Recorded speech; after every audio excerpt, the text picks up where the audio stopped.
Good afternoon, my dear children. Welcome to computer online class. How are you? Hope you are doing good. Now, let's recall what we have learned in the last class. Children, do you remember?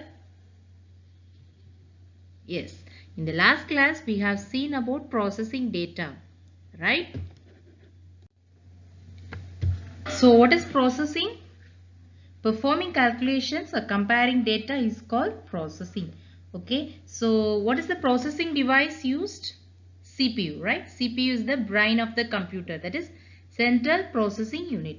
And we have seen three parts in the CPU, right? What are they? What are the three main parts of a CPU? Arithmetic logic unit or ALU. The next is control unit or CU, and then register, right? So these are the three main parts of a CPU. So what is the main function of this arithmetic logic unit?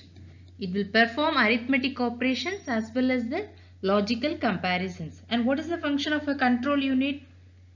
It controls the movement of information between register, ALU and other parts of the computer. Okay, and what about register? What is a register? It's a small memory unit in the CPU. Okay, so it helps to access the data and it helps arithmetic logic unit as well as the control unit to pass the information from one part of the computer to other part. Okay, and in today's class we are going to see about the output devices. Okay, so in the first class we have seen how to enter data using input devices, that is keyboard and mouse we have seen. And in the next class we have seen about the processing of data, that is CPU is the processing device used, and in today's class we will see about the output devices. Okay, so after entering the data into the computer, it will process the data and it will display the result.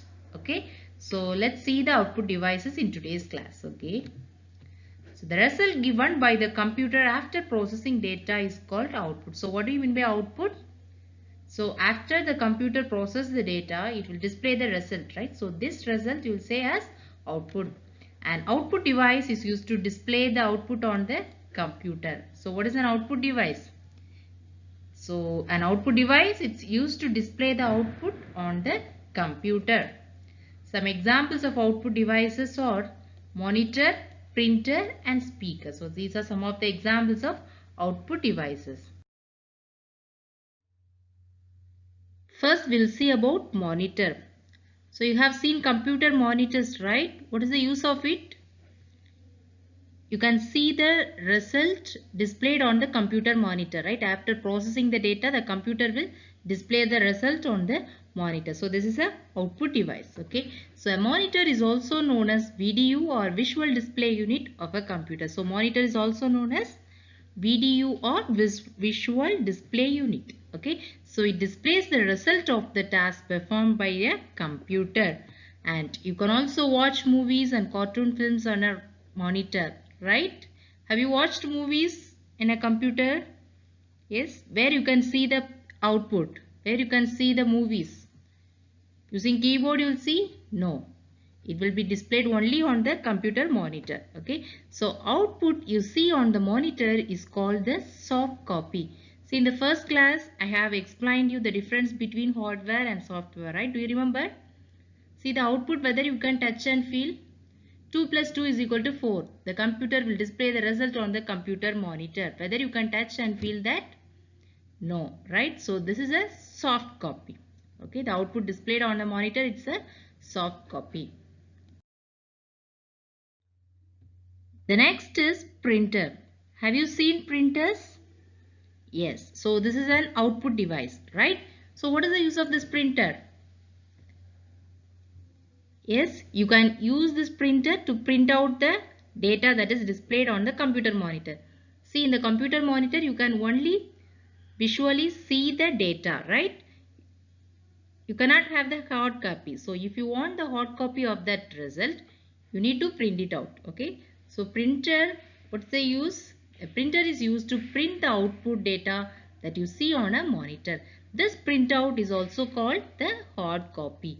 Okay, so the value or result that is displayed on the computer monitor is called the soft copy. Okay, so the printout that you take from the computer is called hard copy. Okay, see, the next output device is speaker. What is the use of a speaker? So the speakers are used to listen to music and other sounds from a computer. If you want to hear music, so you can use the speakers. Okay, so that you can hear the sound and you can enjoy it, right? Okay. So we have seen about three types of output devices, right? What are they? Monitor, printer and speaker. So monitor, you can only have a soft copy, right? But printer, you can print it out. That's a hard copy. And speakers, you can listen to music. Okay. So the next is memory. See, after processing the data and displaying the result on the output, if you want to store it permanently, you can have a memory, right? The computer has a part where it stores all the information and data. See, do you remember what we have learned in the last class? How you can remember all those things? Because of your brain, right? So your brain has the memory power. It stores the information, right? So in the same way, computer also has the memory power. So all this information will be stored in the computer memory. Okay, so this part of the computer is called the memory, where it stores all the information and data.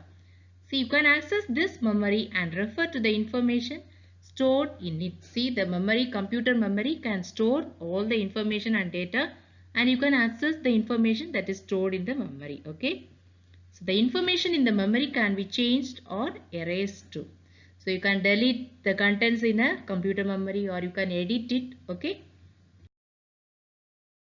Then we have two types of computer memory. So the first type is primary memory and the next is secondary memory. So how many types of memory are there? Two types of computer memory. What are they?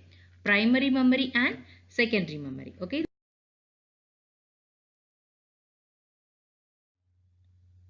First we will see about primary memory. So primary memory is also called main memory. Okay.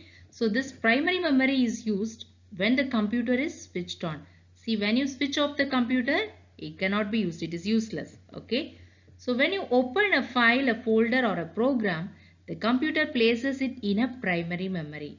See, first when you open a file or folder, first where it is placed? It will be stored in the primary memory. For example, if you open the paint and you are drawing a picture, you are drawing a beautiful flower picture. So first where it will be stored? In the primary memory. Suppose your computer is shut down. Okay, there is no UPS and your computer is shut down. So without saving, next time when you switch on the computer, whether the data is available there, you didn't save it, but you have drawn the picture. So what will happen? Your data will get erased. Once the computer is switched off, the data will be erased because the data is in primary memory now. So when you store it permanently, it will goes to the secondary memory. Okay, otherwise it will be in the primary memory. Okay.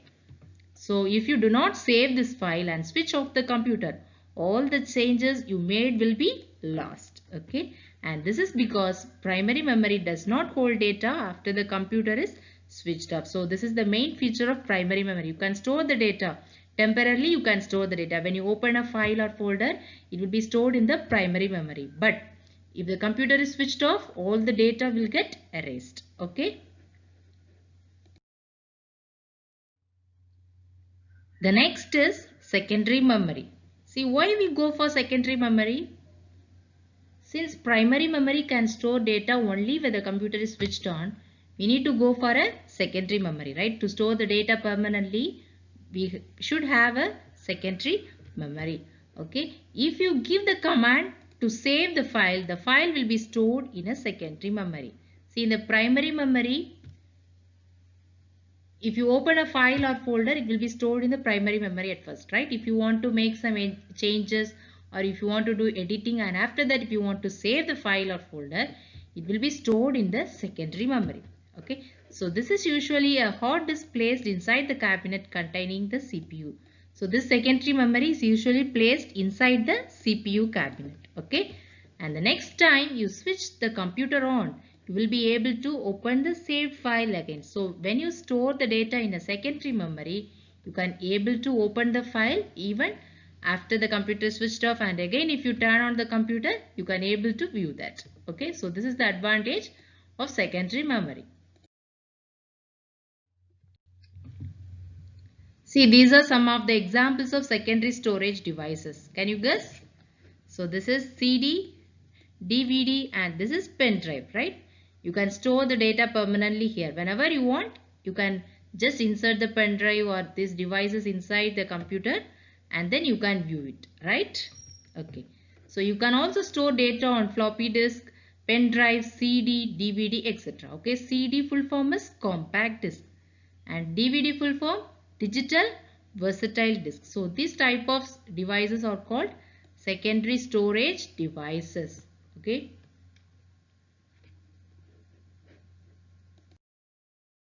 Now let's recall what we have learned in today's class. Okay. So in today's class we have seen about output devices, right? After entering the data, the computer will process the data and it will display the result, right? So this result we can see using the output devices. So three examples of output devices we have seen, that is monitor, printer and speaker. So what is the use of a monitor? So it will display the result of the task performed by a computer. You can watch movies on a computer monitor, right? The output that you see on the computer monitor is called hard copy or soft copy? Soft copy, right? So you cannot touch or feel that, right? So it's a soft copy.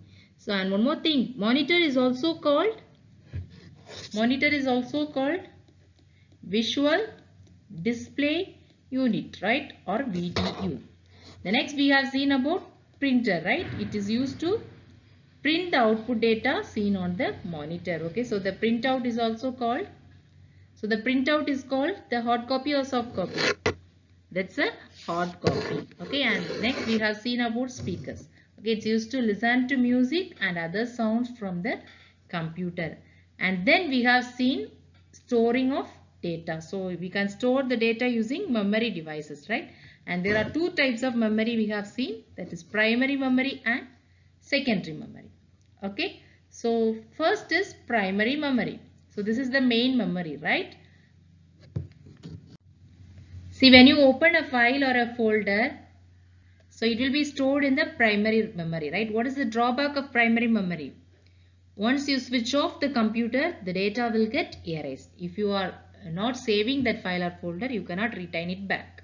Okay, so to overcome that, we need to go for a secondary memory. So in this secondary memory, you can able to store the data permanently. Okay, even if the computer is switched off, you can view the data on the computer once you switch on the computer again. Okay, so we have seen some examples of secondary storage devices, right? That is CD, DVD, hard disk, pen drive, etc. Okay. Okay, my dear children, hope you understood the concept very well. And if you have any doubts in this topic, please contact me and you can clarify your doubts. Okay. Thank you, dear children. Have a great day.